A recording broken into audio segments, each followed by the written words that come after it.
예, 오늘 아침 서울 시민들에게 이 대피하라고 문자가 잘못 발령된 것, 오발령, 소동, 요 이야기는요, 경위가 파악이 되는 대로 저희가 생방송 중에 더 자세하게 알려드리겠습니다. 지금도 많은 우리 애청자들이 도대체 어떻게 된 일인지 자세히 좀 알려달라. 이런 문자들 보내주고 계신데 저희가 지금 밖에서 부지런히 경위 파악하고 있으니까요. 좀 더 자세하게 알려드리도록 하고 첫 번째 인터뷰는 MBC로 갑니다. 어제 경찰이 한동훈 법무부 장관의 개인정보를 유출한 혐의로 MBC 임모 기자의 자택, 차량 그리고 국회의안과 압수수색했고요. MBC 보도국, 그러니까 뉴스룸을 들어가려다가 직원들과 대치하는 일이 벌어졌습니다. 사건의 시작은 조금 전에 설명드린 대로 국민의힘의 김민석 구의원이 유튜브 열린공감TV 소속 서모 씨로부터 한동훈 장관의 개인정보 자료를 전달받게 됩니다. 해당 구의원은 그 서모 씨를 고발을 해요.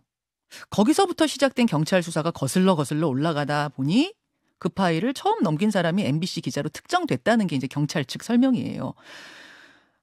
결국 구체적 증거를 확보하기 위해서 사무실 압수수색이 필요했다는 얘기인데 이를 저지하는 MBC 직원들과의 대치가 벌어졌습니다. 그 현장의 소리 잠시 들어보시죠. 저희는 이 압수수색이 부당하다라고 생각하고 있습니다. MBC를 압박하러 온 게 아닙니다. 이것이 MBC에 대한 압박으로밖에 보이지 않죠. 노조 위원장님하고 말할 내용이 아니라니까요. 이것이 한동훈 장관이 아니라면 MBC 기자가 혐의자가 아니라면 절대로 이런 압수수색은 벌어질 일이 없었을 것이라고 생각합니다. 그걸 본부장님이 그렇게 생각하시면 되는 거고요. 네. 저희는 정상적으로 발부받은 정당하게 발부받은 영장 집행하러 온 겁니다.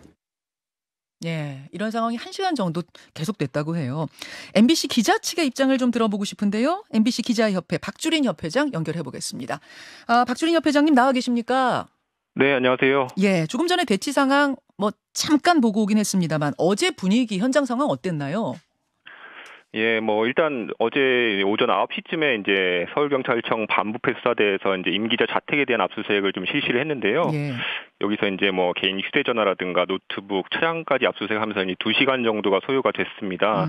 그리고 나서 이제 수사관들이 곧바로 MBC로 넘어왔는데요. 이때가 한 11시쯤이었습니다. 이제 임 기자가 일하고 있는 경제부 근무 공간까지 압수수색을 하겠다 이런 이유였는데요. 예. 당시에 이제 로비에는 이제 기자들을 포함해서 언론노조 조합원들 한 20-30명 정도가 모였고요. 저희는 이제 압수수색의 부당성을 항의를 했고 아까 지금 영상에서도 보셨지만 이런 사안으로 압수수색한 전례가 있느냐, 한동훈 장관 건이 아니면 압수수색을 했겠느냐라고 하면서 이제 항의를 하는 과정이 지속이 됐고요. 그 과정이 이제 한 1시간 정도 넘게 지속이 됐던 것 같습니다. 결국은 경찰이 그러니까 보도국 뉴스룸을 들어갔던데요? 예, 이제 이런 상황이 좀 지속이 되다가 이후에 이제 회사 간부가 이제 현장으로 와서 경찰과 좀 대화를 나눴고요. 네.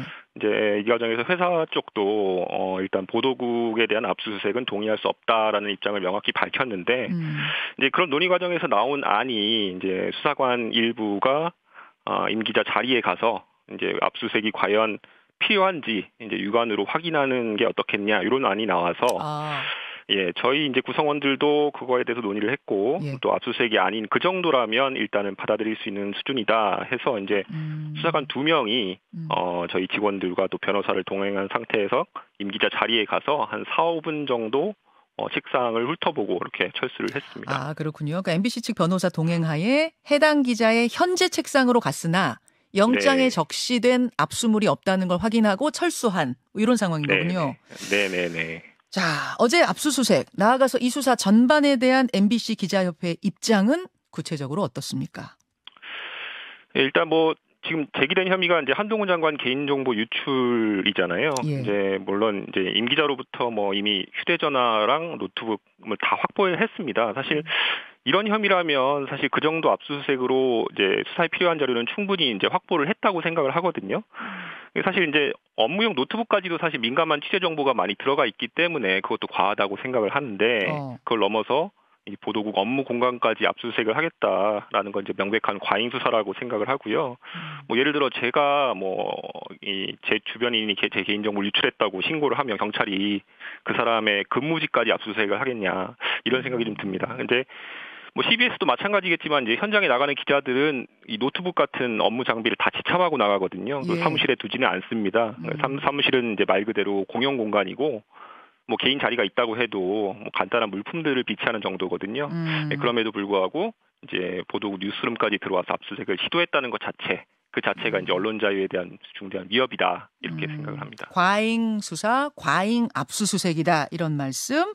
거기서 한 발 더 나아가서 보복 수사다 어제 이런 의심도 하시는 것 같더라고요. 예, 사실 뭐 이제 그 부분이 압수수색에 또 다른 뭐 저희가 있는 거 아니냐라고 생각하는 부분인데요. 이 임 기자가 사실 지난해 9월 바이든 날리면 이 보도를 뭐 사실 처음 보도한 것도 아닌데 저희 보도에 처음 보도했다는 이유로 고발을 당했었거든요. 그러면 그 바이든 날리면 그 보도 나올 때 네. MBC 일보를 한 분이 이 임 기자님이세요?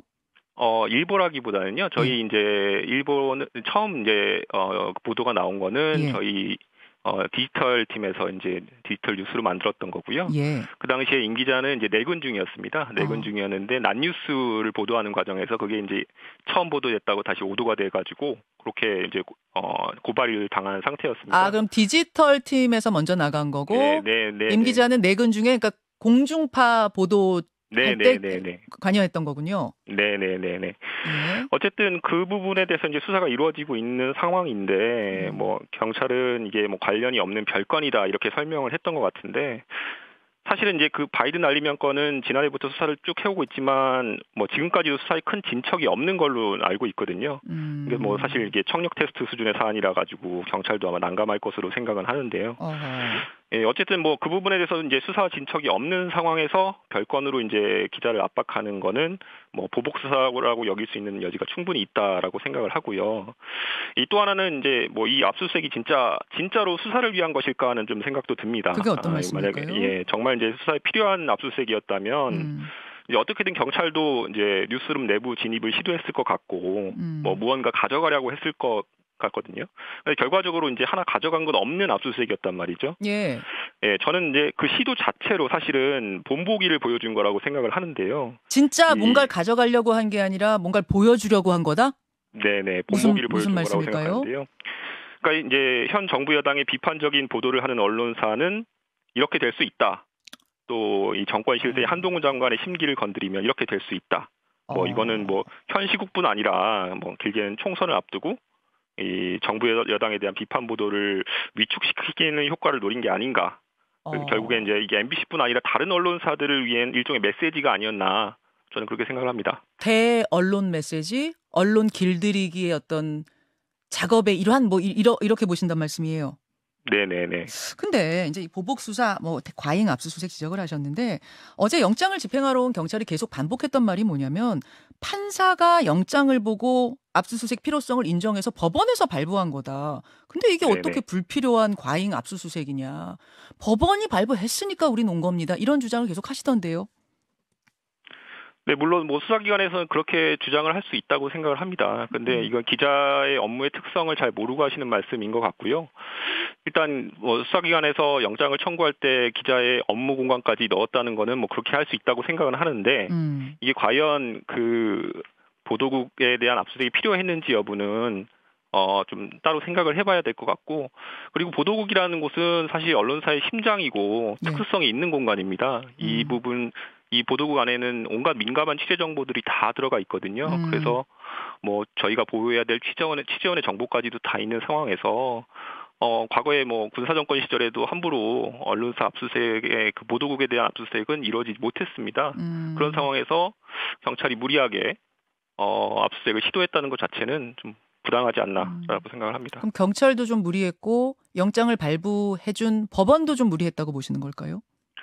글쎄요, 뭐 무리했다는 표현이 뭐 적절한 것 같지는 않고요. 뭐 그거는 뭐 법원에서 판단을 했겠지만 어쨌든 언론사에 대한 압수수색 자체의 시도는 부당했다고 생각합니다. 예.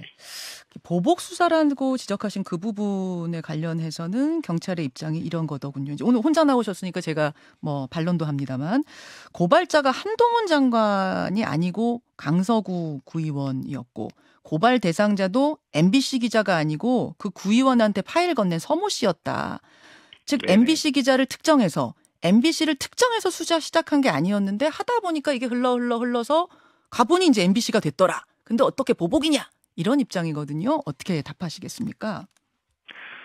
네, 물론 뭐 경찰은 아까 말씀드린 대로 뭐 별건 수사다. 수사를 하다 보니까 이렇게 나왔다라고 얘기를 할 수 있겠는데요. 예. 사실 저희가 느끼는 거는 경찰뿐만 아니라 지금 온갖 뭐 권력기관들 예를 들면 뭐 노동부, 국세청, 감사원 이런 부분에서 MBC에 대한 꼬투리를 잡아서 계속 탄압을 하고 있는 상황이 이어지고 있거든요.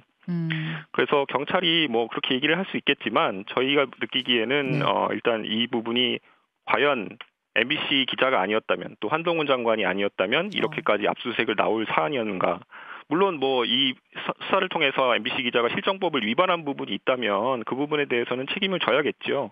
그런데 언론사 압수수색을 하면서까지 이게 이 사안을 수사를 해야 될 사안인 것인가. 이 부분에 대해서는 뭐 국민들께서 판단을 하시지 않을까 생각을 합니다. 수사가 과잉으로 흐르는 배경에는 그럼 한동훈 장관이 있다고 의심하시는 걸까요?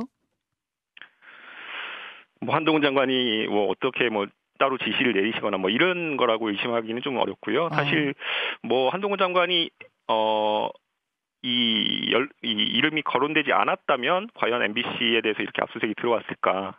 예, 그 부분에 대해서 말씀드리고 싶습니다. 어제 한동훈 장관이 이 질문을 받았어요. 기자들에게 이 질문을 받고 이렇게 답을 했더라고요. 이 수사의 주체는 내가 아니고 나는 피해자일 뿐이다. 즉 내가 고발한 거 아니고 지금 수사도 검찰이 아닌 경찰이 하고 있다. 어제 이 답변을 듣고는 어떠셨습니까? 네, 일단 사실 뭐 이게 지금 수사 중인 사안이잖아요. 예. 여기에 관련해서 이제 법무부 장관이 그게 아무리 뭐 본인과 관련된 사안이라고 해도 좀 단정적으로 말씀하신 거는 좀 부적절하다고 생각을 하고요. 일단 뭐 개인정보를 유포하고 뭐 그걸 특히 악용했는지 여부는 사실 이제 수사기관에서 최종적으로 밝힐 일이라고 생각을 합니다. 장관이 미리 단정지어서 말할 내용은 아니라고 생각을 하고요. 뭐 그런 말씀을 들으면서 벌써 이제 일종의 경찰의 수사 가이드라인을 주고 있는 거 아니냐라는 좀 생각도 좀 들었습니다. 그리고 이제 아까 수사 가이드라인이라고 보신 부분은 어떤 부분에서 그럴까요? 이제 한동훈 장관이 개인정보를 유포하고 악용한 것이 드러났다. 이미 드러났다라고 표현하지 않았습니까? 어제 그 기자들과의 질의응답에서 예. 이건 아직 수사가 완료된 사안도 아니고요. 본인이 뭐 그거에 대해서 드러났다라고 표현한다는 것 자체는 이미 수사 가이드라인을 암시적으로 주고 있는 것이 아닌가라는 생각이 좀 들었습니다. 그리고 아까 뭐 패널들도 말씀하셨지만 사실 이게 문제가 된 정보가 이제 인사청문회를 위해서 국회에 제출된 정보들이잖아요. 그렇죠. 사실 이제 각사 출입 기자들이 뭐 이런 정보를 얻기 위해서 동분서주하고 또 이제 정확한 검증 보도를 위해서 이제 이런 정보를 얻기 위해서 하는데 뭐 물론 이게 이제 뭐 개인정보 유출 혐의에 대해서는 경찰이 수사를 한다고 하니까 뭐 위법 여부가 밝혀지겠지만 그걸 떠나서 임 기자가 만약 이런 정보를 갖고 있었다고 하더라도 그걸 악용하기 위해서다 이렇게 단정짓는 건 좀 섣부른 거 아닌가라는 생각이 듭니다. 어제 경찰이 영장에 적시는 압수물을 확보하지 못했기 때문에 다시 MBC 보도국 압수수색을 시도할 수도 있을 것 같습니다. 그럴 경우에는 어떻게 대응하실 생각이세요? 네, 이미 어제 경찰이 압수 물품이 없다라는 걸 확인하고 돌아갔잖아요. 예. 이런 상태에서 다시 들어온다는 건 더 명분이 없다고 생각을 하고요. 예, 이 상황에서 다시 만약에 경찰이 영장 집행을 시도한다면 예? 그때도 저희는 뭐 부당성을 항의할 것이고, 예, 경찰의 압수수색에 대한 부적절함을 지적할 것입니다. 끝까지 저지하겠다 이런 말씀이신 거죠? 네. 예. 지금 이제 MBC는 바이든 날리면 사태부터 시작해서 PD 수첩에 김건희 여사 대형 논란 또 이번 건까지 상당히 많은 건에서 정부와 계속 부딪히고 있습니다. 혹시 노조 성명문 이상의 어떤 추가 대응에 나설 계획도 있으십니까? 뭐 추가 대응이라고 하시니까 뭐 저희가 뭘 선제적으로 하는 것 같기는 한데 근데 사실 그렇지 않고요. 사실 저희는 뭐 공영방송 기자들이고 기자들에게 주어진 뭐 책무를 다 할 뿐이거든요. 사실 이제 바이든 날리면 보도 역시 이제 국민의 알 권리를 위해서 저희가 해야 될 일을 했던 것뿐이고요. 사실 뭐 사사건건 트집을 잡고 압박하는 건 정부 여당입니다. 뭐 전용기가 개인 소유인 것처럼 탑승을 배제하고 또 뭐 불편한 질문을 했다는 이유로 도어 스태핑을 중단하고 뭐 이런 것들은 다 정부 여당이 했지 않았습니까? 예, 그 이후에 뭐 계속 국세청, 감사원 이런 권력기관 동원해서 MBC를 괴롭히고 압박하고 있는 게 누군가요? 정부 여당입니다. 그래서 사실 지금 뭐 대통령이 강조한 소통이라는 게 어디 남아 있지 않지 않습니까? 뭐 일방적이고 자화자찬식의 소통만 남아 있는 상태인데 뭐 한 가지 확실하게 말씀드릴 수 있는 거는 뭐 MBC 기자들은 사실 언론 탄압이 계속 자행될 시에는 굴하지 않고 저항할 것이라는 것이고요. 또 뭐 공영방송 장악 시도를 힘 닿는 데까지는 막을 것이다. 이 말씀을 드리고 싶습니다. 여기까지 MBC 기자협회의 입장 확인했습니다. 박주린 기자협회장님 고맙습니다. 네, 감사합니다. 김현정의 뉴스쇼는 시청자 여러분의 참여를 기다립니다. 구독과 좋아요, 댓글 잊지 않으셨죠? 알림 설정을 해두시면 평일 아침 7시 20분 실시간 라이브도 참여하실 수 있습니다.